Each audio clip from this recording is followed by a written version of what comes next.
बहुत समय पहले की बात है कि एक बहुत बड़े जंगल में एक बंडा शेर और उसी जंगल में उसका दोस्त बंदर और कई सारे पशु पक्षी रहते थे। बंडा शेर उस जंगल का राजा था। शेर को उस जंगल में सभी जानवर बंडा शेर कहते थे क्योंकि उसकी पूंछ कटी हुई थी। और इसी जंगल में एक नवविवाहित जोड़ा आकर रहने लगा जो एक लकड़बग्घा और एक लकड़बग्घी थे। वह दोनों उस जंगल में बड़ी खुशी खुशी से रहने लगे। वो जंगल में खूब मस्ती करते और आनंद में जिंदगी काटते। तभी उनकी जिंदगी में बदलाव आया और उनके घर में खुशी की लहर दौड़ पड़ी। अजी, सुनते हो? हाँ, सुना मेरी जान। मुझे शर्म आवे है। शर्म में ही रहेगी या सुनाएगी तेरी इच्छा, या तो शर्म कर ले या सुना दे। हाँ, सुनाती हूँ। अब हमें अपने लिए घर चाहिए। अपन बहुत रह लिए, कभी इस पेड़ पर कभी उस पेड़ के नीचे। यह सुनाने के लिए तुझे शर्म आ रही थी? नहीं, यह बात नहीं है। आप तो बताओ, घर कब बनाएंगे? अब तुझे क्या हो गया? पहले तो तू खूब जंगल के पेड़ों में रहना चाहती थी, अब क्यों घर की जिद पकड़ ली? अब हमें घर चाहिए क्योंकि हम दोनों तो पेड़ों पर रहकर जिंदगी काट रहे हैं, लेकिन अब अपना परिवार बड़ा होने वाला है। अब तू अपने घर वालों को भी यही लाना चाहती है क्या? जैसे तैसे कुछ शिकार कर पाता हूँ जिससे दोनों का खाना हो पाता है। इतनों के लिए खाने की व्यवस्था मुझसे नहीं हो पाएगी। आपको ना मेरे परिवार वाले ही दिखते हैं। वह इतने कमजोर नहीं है कि अपने लिए शिकार न कर पाए। मैं तो इसलिए बोल रही हूँ, अपने घर में जल्द ही नन्हे मेहमान आने वाले हैं। ये तो बड़ी खुशी की बात है। इसका मतलब है तू माँ और मैं पापा बनूंगा। हाँ, यही तो बोल रही थी आपसे। सीधा सीधा बोलती, इतना क्यों घुमाया बात को? ये तो बड़ी खुशी की बात है। मैं सुबह ही जल्दी पास के गांव में जाकर घर या जगह देख कर आता हूँ और अपना नया घर बनाएंगे। दोनों रात में मस्त पेड़ के नीचे सोते हैं।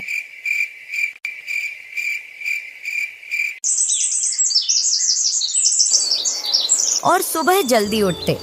वह दूसरे दिन का वासा भोजन करके गांव की ओर निकल जाता है।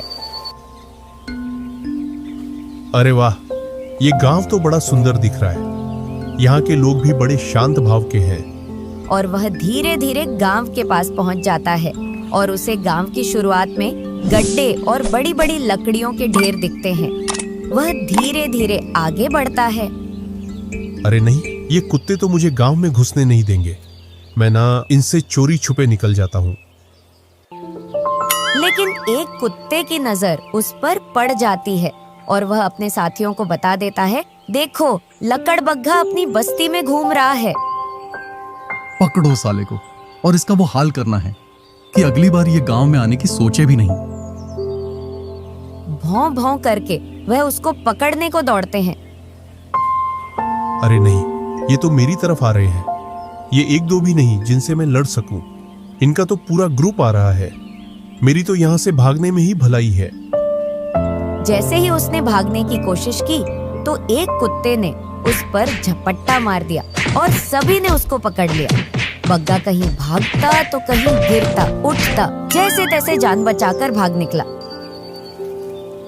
अरे राम, आज तो जान बच गई, नहीं तो कुत्तों का भोजन बन गया होता।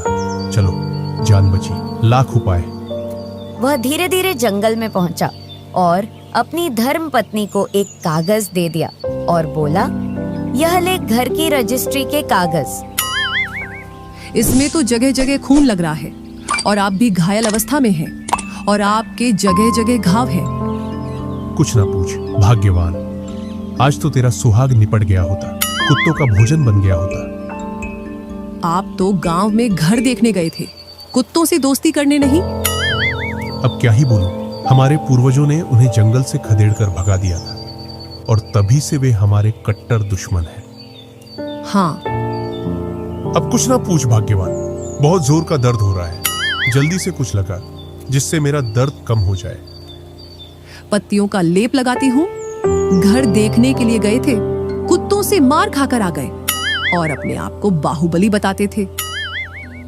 लकड़बग्घा मन ही मन सोचता है, मुझे अच्छा होने दे, फिर मिलाकर लाता हूँ, फिर देखता हूँ तुझे।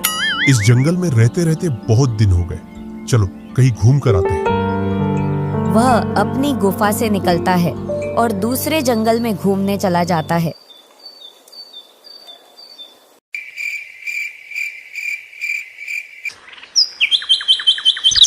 कुछ दिन बाद बग्गा स्वस्थ हो जाता है और अपनी धर्मपत्नी से बोलता है, चलो आज तुझे अपने घर पर घुमा लाता हूँ। चलो, मैं तो इसी दिन का इंतजार कर रही थी।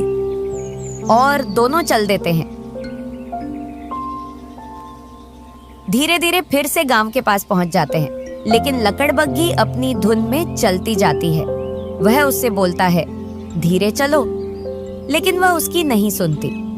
आपने बहुत सुंदर गांव में घर लिया है। हाँ आगे चल, बड़ा सुंदर गांव है। और जैसे ही पेड़ के पास पहुंचती है तो देखती है कि कुत्तों का एक ग्रुप उसको देखकर एकदम उसकी तरफ ही दौड़कर आ रहा है। भाग भाग्यवान भाग, कुत्ते पीछे पड़ गए। आज तो तूने मरवा दी। यह तेरे बाप दादा अपना भोजन बनाएंगे मुझे। ऊपर से मेरा पेट भारी, और इस हरामी ने मुझे इस मुसीबत में लाकर खड़ा कर दिया। यह तो जान बचाकर भाग निकला। आज तो मैं गई। कुत्तों ने लकड़बग्घी को कहीं काटा और कहीं घसीटा। उसकी हालत लकड़बग्घा से भी बेकार कर दी। हरी मोरी मैया, आज तो मर गई। खसम तो मुझे मरवाने के लिए लेकर गया था। क्यों, कैसा लगा घर? रोती हुई लकड़बग्घी, अब कभी ना जाऊं भूले से भी उस गांव में। उसमें तो बहुत हरामी कुत्ते रहते हैं। देखो मेरी क्या हालत कर दी। अब बच्चों को कहाँ रखेंगे? जंगल में ही झोपड़ी बनाएंगे या किसी गुफा में रह लेंगे। चलो यही जंगल में व्यवस्था देखते हैं। अब आप जल्दी से व्यवस्था देखो, क्योंकि टाइम नजदीक आ चुका है। चलो मैं देखता हूँ कुछ मिलता है क्या रहने के लिए। जंगल में देखने को चल देता है। काफी देर तक घूमने के बाद उसको जंगल में एक शेर की गुफा दिखाई देती है। वह सोचता है, कहीं अगर शेर आ गया तो मुझे और मेरे बच्चों को खा जाएगा। उसने गुफा के चारों ओर देखा तो उसके आसपास कुछ नहीं दिखा और वह अपने मुकाम पर पहुंच गया। मिला कुछ रहने के लिए? हाँ मिली मेरी डार्लिंग। बहुत ही मस्त गुफा है जिसमें आप और मैं अपने बच्चों के साथ सुरक्षित रहेंगे। दोनों गुफा की ओर चल देते हैं और गुफा में रहने लगते हैं।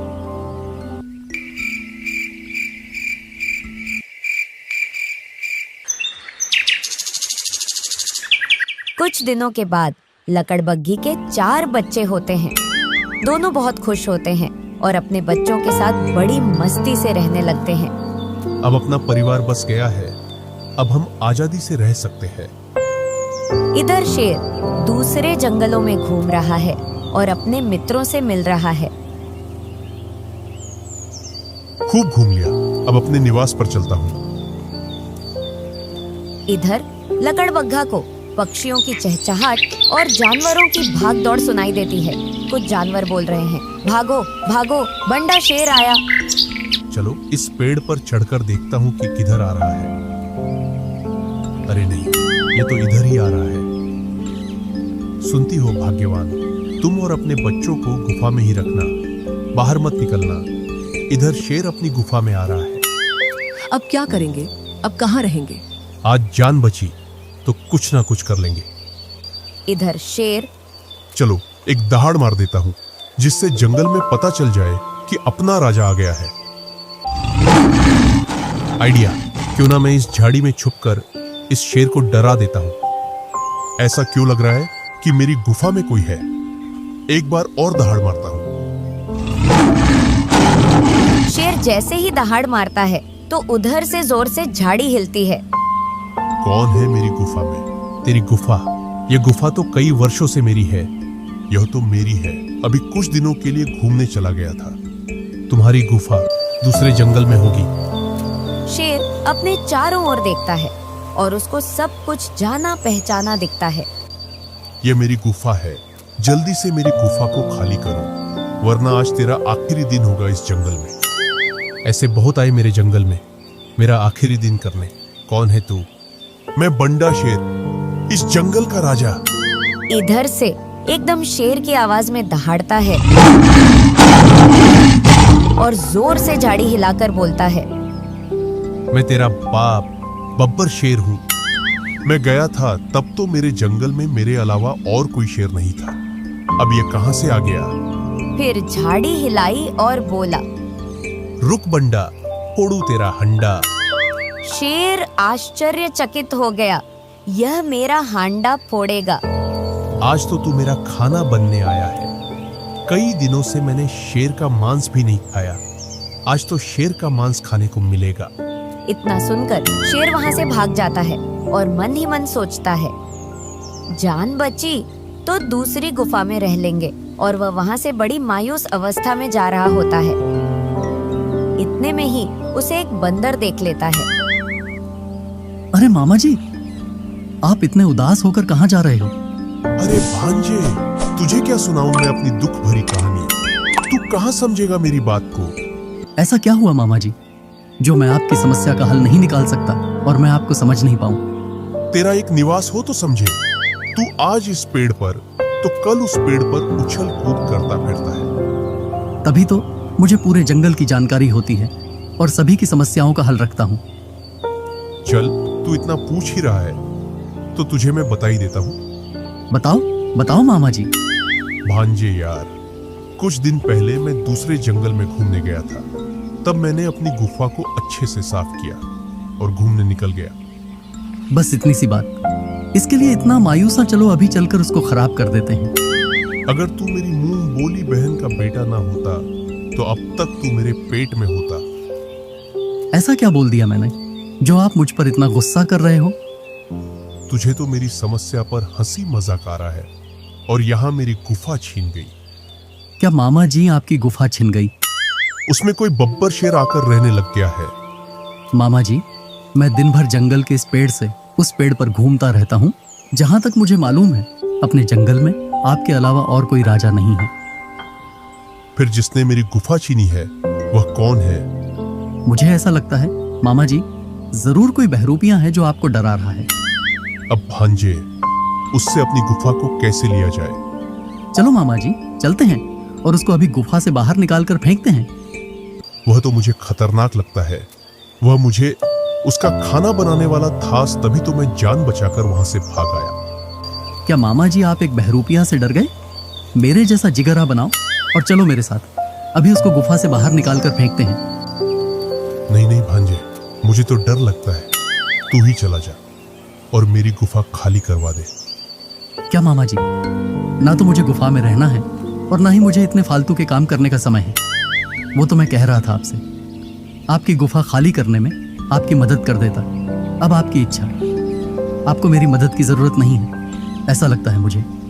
चल, मैं तेरे साथ चल सकता हूँ, लेकिन एक शर्त पर बोल। कैसी शर्त मामा जी? तू मुझे वहां पर अकेला छोड़कर तो नहीं भागेगा? मेरी पूंछ की कसम मामा जी, मैं आपको छोड़कर नहीं भागूंगा। तू तेरी सबसे प्यारी चीज की कसम खा रहा है, फिर तो तुझ पर विश्वास किया जा सकता है। हाँ मामा जी, चलिए फिर उसको भगाने। हाँ चलो, लेकिन क्या? अभी भी तुझ पर विश्वास कम है। चल, एक काम करते हैं, तेरी और मेरी पूंछ को बांध लेते हैं। मामा जी कैसी बात कर दी मामा जी, मैं आपके लिए जान दे सकता हूँ। पूंछ क्या चीज है, लेकिन मेरी भी एक शर्त है। बोल, तेरी क्या शर्त है? आप तो भागने में मुझसे कहीं ज्यादा तेज हो, मैं आपके बराबर थोड़ी भाग पाऊंगा। हाँ, ये भी सही है। और तेरी शर्त क्या है? मैं आपकी पीठ पर बैठकर चलूंगा। हाँ चल। दोनों इस तरह अपनी पूंछ बांध लेते हैं और गुफा की ओर चल देते हैं। अरे नहीं, बंडा शेर फिर से आ रहा है। लकड़बग्गा शेर को देखकर लकड़बग्गी से बोलता है, अरे सुनती हो? हाँ सुनाओ। बंडा शेर वापस आ रहा है। आज तो मारे जाएंगे और मेरे छोटे छोटे बच्चे उसका नाश्ता बनेंगे। तुम ना ये फालतू का रोना धोना मत किया करो। मैं जो कहता हूँ वह सुनो। हाँ सुनाओ। जब मैं बोलूं तब बच्चों को जोर जोर से रुलाना। आओ। मैं झाड़ियों में छुप जाता हूँ और एक खरगोश का बासा मांस अपने पास रखता हूँ। कैसा बब्बर शेर है तू? बाहर निकल। आज फैसला हो ही जाए कि इस जंगल का असली राजा कौन है। आज तू तो मरेगा ही, साथ साथ में बंदर को भी मरवाएगा। अरे मामा जी, ये तो बड़ा खतरनाक है। हाँ तेरे से, तभी तो बोला था मैंने। हम दो और वो अकेला। बुलाओ मामा जी, बुलाओ, अभी खदेड़ कर भगाते हैं। सुनती हो भाग्यवान? शेर डर गया। क्या पूरे परिवार के साथ में? लकड़बग्गी अपने बच्चों को जोर जोर से रुलाती है।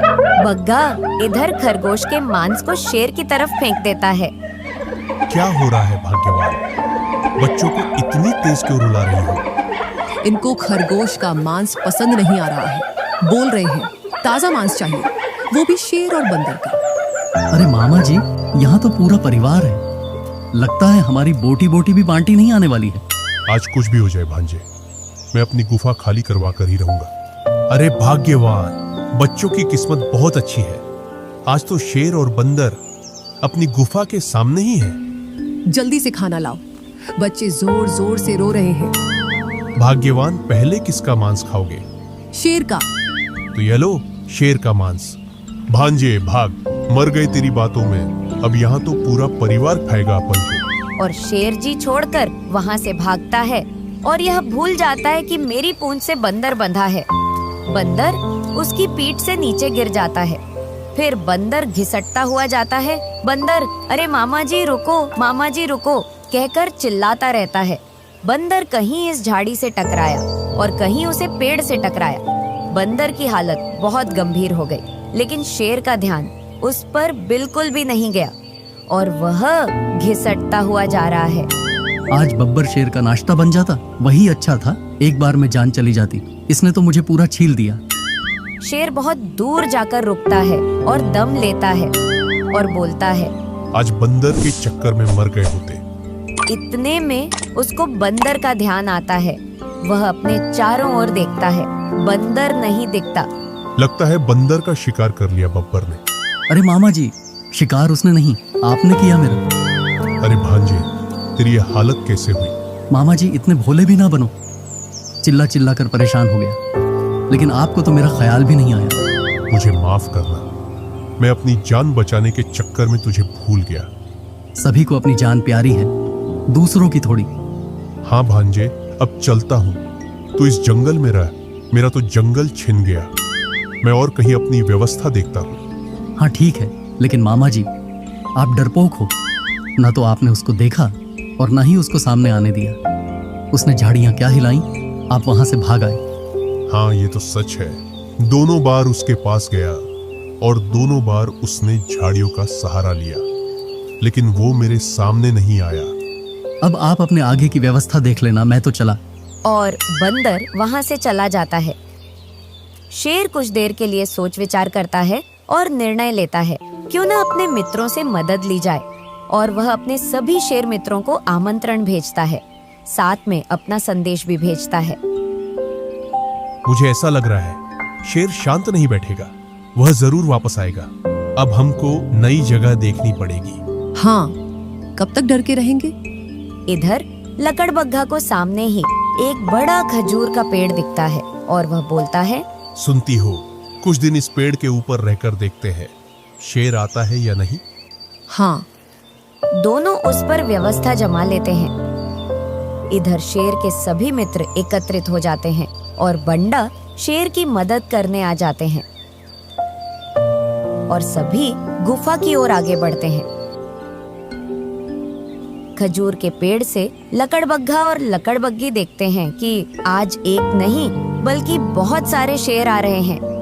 आज तो हम इनके आगे चटनी के बराबर भी नहीं थे। हाँ भाग्यवान। लेकिन इन्होंने अगर हमें खजूर पर देख लिया तो आने देते हैं, फिर देखते हैं। इधर शेर और शेर के मित्र गुफा के चारों ओर देखते हैं, उनको कुछ नहीं दिखाई देता। तभी एक शेर की निगाह ऊपर खजूर के पेड़ पर पड़ती है और वह बोलता है, वो सामने के पेड़ पर रह रहे हैं। फिर सभी शेर बारी बारी से खजूर पर चढ़ने की कोशिश करते हैं, लेकिन चढ़ नहीं पाते। तभी वे एक सलाह बनाते हैं, एक के ऊपर एक चढ़कर वहां देखा जाए, आखिर है कौन और उसको नीचे गिराकर यहीं खत्म कर देंगे। बंडा शेर नीचे ही नीचे खड़ा होता है। फिर सभी शेर एक के ऊपर एक चढ़कर खड़े हो जाते हैं और वह ऊपर तक नहीं पहुंच पाते। एक शेर की कमी रह जाती है। ऊपर वाला शेर सभी से बोलता है, सभी मजबूती से खड़े हो जाना, मैं छलांग मारूंगा। इतना सुनकर लकड़बग्गा को लगता है आज तो मर गए। उसने दूसरी साइड से देखा तो उसे नीचे ही नीचे बंडा शेर दिखा। आज ही सुनती हो। हाँ, सुनाओ, क्या बोल रहे हो? उठाओ सोने का डंडा, फोड़ू बंडा का हंडा। बंडा शेर इतना सुनकर वो ऊपर की ओर देखता है कि ऐसा कौन है जो मेरा भंडा फोड़ने की कह रहा है। जैसे ही वह ऊपर देखता है वैसे ही एक के ऊपर एक खड़े सारे साथी नीचे गिर जाते हैं। सभी साथी उसे गाली देते हैं और बुरा भला कहते हैं। उससे बोलते हैं, तू अब और कहीं देख ले अपनी व्यवस्था। और सभी साथी वहाँ से चले जाते हैं और बंडा शेर भी उस जंगल से चला जाता है। बग्गा का परिवार उस गुफा में बिना किसी टेंशन के और खुशी खुशी से रहने लगा। इस कहानी का सारांश, अगर हम अपने से ज्यादा ताकतवर को अपनी ताकत से नहीं हरा सकते तो उसे अपने दिमाग से हरा सकते हैं। कहानी आपको कैसी लगी कमेंट में जरूर बताइए। आपसे एक सवाल पूछूं, बग्गा बग्गी को फिर से उसी गांव में क्यों ले गया था?